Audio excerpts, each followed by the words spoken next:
আসসালামু আলাইকুম। Hello everyone, আপনারা সবাই কেমন আছেন? আশা করি সবাই ভালো আছেন। আলহামদুলিল্লাহ, আল্লাহর রহমতে আমি অনেক ভালো আছি। আজকে আপনাদের সামনে এনাদার একটা নিউ রেসিপি নিয়ে হাজির হয়ে গেলাম। আর আজকের রেসিপিটি হচ্ছে খুবই ইয়াম্মি একটা ডিলিশিয়াস রেসিপি। আর এই রেসিপিটি হচ্ছে একটা ডেজার্ট আইটেম। আশা করি আপনাদের কাছে আমার এই রেসিপিটি অনেক ভালো লাগবে। আর বাচ্চাদের যদি এরকম একটা রেসিপি তৈরি করে দেওয়া যায় তাহলে তো বাচ্চারা অনেক খুশি হবে, কারণ বাচ্চারা অনেক সময় মিষ্টি জাতীয় জিনিস খুবই পছন্দ করে। যেমন আমার ছোটো ছেলেটা মিষ্টি জাতীয় জিনিস খুবই পছন্দ করে সে, তো ওর জন্যই আমার প্রায়শই বাসাতে ডেজার্ট আইটেমগুলো তৈরি করতে হয়। তো আজকেও এর ব্যতিক্রম কিছু না। তো সেজন্য ছেলের জন্য এই ডেজার্ট আইটেমটি তৈরি করতেছি। সে হঠাৎ করে বলতেছে, মাম্মি আমার জন্য কিছু ডেজার্ট তৈরি করে দাও, আমার খেতে খুব ইচ্ছে করছে। তো যেই কথা সেই কাজ শুরু করতে যাচ্ছি। আজকের এই ডেজার্ট আইটেমটি তৈরি করতে যাচ্ছি। তো দেখতেই পাচ্ছেন, প্রথমে আমি ব্রেডের সাইডগুলোকে একটা ছুরির সাহায্যে কেটে নিচ্ছি। তো ছুরির সাহায্যে আসলে কাটতে সাইডগুলো একটু কষ্ট হচ্ছে, কারণ এই ব্রেডগুলো খুবই সফট, সেজন্য ছুরি দিয়ে কাটা যাচ্ছে না। সেজন্য আমি একটা কেচি নিয়েছি। তো কেচির সাহায্যে আমি এই তো সাইডগুলো খুবই সুন্দরভাবে আমি কেটে নিচ্ছি। তো প্রথমে এই সাইডগুলো ফেলে দিতে হবে কেটে। তো সাইডগুলো আসলে আমি ফেলবো না, ওগুলো দিয়ে ব্রেড গ্রামও তৈরি করা যায়। তো ব্রেড গ্রাম তৈরি করে নেব। আর এই তো আমি 3 পিস পাউরুটিকে আমি এইভাবে কেটে নিয়েছি। আর এবার টুকরো করে নিচ্ছি, ছোটো করে টুকরো করে নিচ্ছি আমি ছুরির সাহায্যে। আর ছুরির সাহায্যে দেখতে পাচ্ছেন খুবই ইজিলি এই ব্রেডটাকে টুকরো করা যাচ্ছে, কাটা যাচ্ছে, কারণ খুবই সফট এই পাউরুটিটা ছিল, সেজন্য ছুরির সাহায্যে কাটা যাচ্ছিল না, কেচি দিয়ে আমাকে কাটতে হচ্ছে। তো এভাবে আমি প্রত্যেকগুলোকে সুন্দর করে টুকরো করে নিচ্ছি। দেখতেই পাচ্ছেন আপনারা, খুবই ইজিলি এই রেসিপিটি আপনারা তৈরি করতে পারবেন। বাসায় থাকা অল্প উপকরণ দিয়ে কিন্তু খুবই সুস্বাদু ডেজার্ট আইটেমটা তৈরি করা যায়। এই তো এখানে নিয়ে নিয়েছি আমি কাঠবাদাম এবং চেরি। তো এগুলোকেও আমি কেচির সাহায্যে কেটে নেব। তো এখানে কিন্তু আমি খুবই অল্প উপকরণ ব্যবহার করব।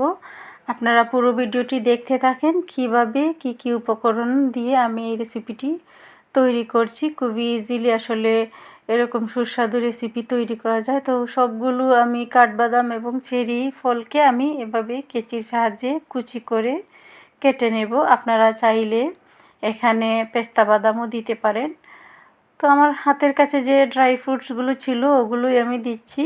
এবার একটা প্যানের মধ্যে আমি ঘি দিয়ে দিচ্ছি। এখানে 2 চা চামচ পরিমাণে আমি ঘি দিয়ে এবার ব্রেডগুলোকে আমি লালচে করে ভেজে নেব।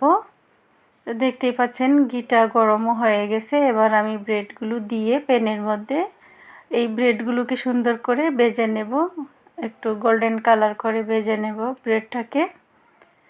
তো দেখতেই পাচ্ছেন আপনারা, আমি কিন্তু অল্প উপকরণ দিয়েই আমি এই রেসিপিটি তৈরি করছি। আমাদের বাসায় যখন সবসময় এরকম উপকরণ সবার বাসায় থাকে, তো এরকম উপকরণ অল্প উপকরণ দিয়ে যদি সুস্বাদু খাবার রান্না করা যায়, মন্দ কি বলেন? আর আমি সবসময় চেষ্টা করি আপনাদের সাথে খুবই ইজি রেসিপিগুলো আমি সবসময় আপনাদের সাথে উপস্থাপন করে থাকি। আর আপনারা যারা আমার ভিডিওগুলো দেখেন, অনেকে অনেক সুন্দর সুন্দর কমেন্ট করেন, আপনাদেরকে অনেক অনেক ধন্যবাদ। এইভাবে আমাকে সাপোর্ট করে যাবেন। আপনাদের ভালোবাসায় আমি সামনের দিকে এগিয়ে যেতে চাই। আর নতুন নতুন রেসিপি পেতে অবশ্যই আমার নিউ ভিউয়ার্সদের বলবো আপনারা চ্যানেলটাকে সাবস্ক্রাইব করে রাখবেন। তো দেখতেই পাচ্ছেন এক পাশ কিন্তু লালচে কালার হয়ে আসছে এবং অন্য পাশটা আমি উল্টে দিচ্ছি।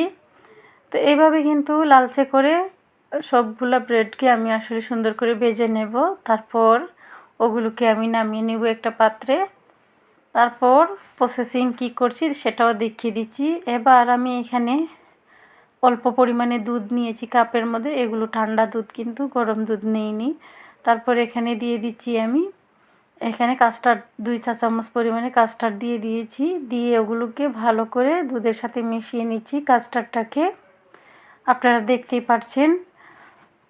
তো অল্প উপকরণ দিয়ে যদি সুস্বাদু এরকম রেসিপি, এরকম ডেজার্ট আইটেম তৈরি করা যায় তাহলে মন্দ কি? আর যদি বাসায় মেহমান আসেন তাহলে এরকম আমরা আনকমন সুন্দর সুন্দর যদি রেসিপি সে মেহমানদের পরিবেশন করতে পারি তাহলে তো মেহমানরা অনেক খুশি হবেন। এবার দিয়ে দিলাম চিনি। তো চিনিটা আমি এখানে 4 চামচ পরিমাণে দিয়ে দেব। যেহেতু আমার ছেলে একটু মিষ্টিটা একটু বেশি পছন্দ করে, আপনারা চাইলে কম বেশ করে নিতে পারবেন। আর অল্প করে আমি এখানে তৈরি করছি, আপনারা চাইলে অনেক বেশিও তৈরি করতে পারেন। তারপর দিয়ে দিলাম অল্প পরিমাণে আমি এখানে লবণ। তো আমি সব মিষ্টি জাতীয় খাবারগুলোতে আমি অল্প একটু লবণ ব্যবহার করি, আপনারা তো আমার আগের ভিডিওগুলো যারা দেখেছেন তারা জানেন। এবার এই মিশ্রণটাকে আমি কাস্টার্ডের মিশ্রণটাকে আমি প্যানের মধ্যে 1 কাপের মতো দুধ ছিল ওটার মধ্যে আমি দিয়ে দিয়েছি। এখন ঘন হওয়া পর্যন্ত অপেক্ষা করব, চুলায় দিয়ে দিয়েছি। এবার এই যে পাউরুটিগুলো ছিল ওগুলোর উপরে আমি একটু আইসক্রিম লাগিয়ে নিচ্ছি। আপনারা চাইলে ভ্যানিলা আইসক্রিমও ব্যবহার করতে পারেন। আমার বাসায় চকলেট আইসক্রিম ছিল, কারণ আমার ছেলেরা চকলেট আইসক্রিম বেশি পছন্দ করে, সেজন্য আমার বাসায় প্রায় সময় চকলেট আইসক্রিমই বেশি থাকে ভ্যানিলা আইসক্রিমের চাইতে। তো যেহেতু বাসায় এখন ভ্যানিলা আইসক্রিম নেই, চকলেট আইসক্রিম ছিল, তো চকলেট আইসক্রিম দিয়েই আমি এই ডেজার্টটি পরিবেশন করে দেখাচ্ছি, আপনাদের সাথে শেয়ার করছি। খুবই সুস্বাদু এবং ইয়াম্মি হয় এই রেসিপিটি। অবশ্যই আপনারা একবার বাসায় তৈরি করে খাবেন, আর মেহমানদের যদি এইভাবে তৈরি করে দেন দেখবেন ওনারাও সারপ্রাইজড হয়ে যাবেন এরকম রেসিপি খেয়ে।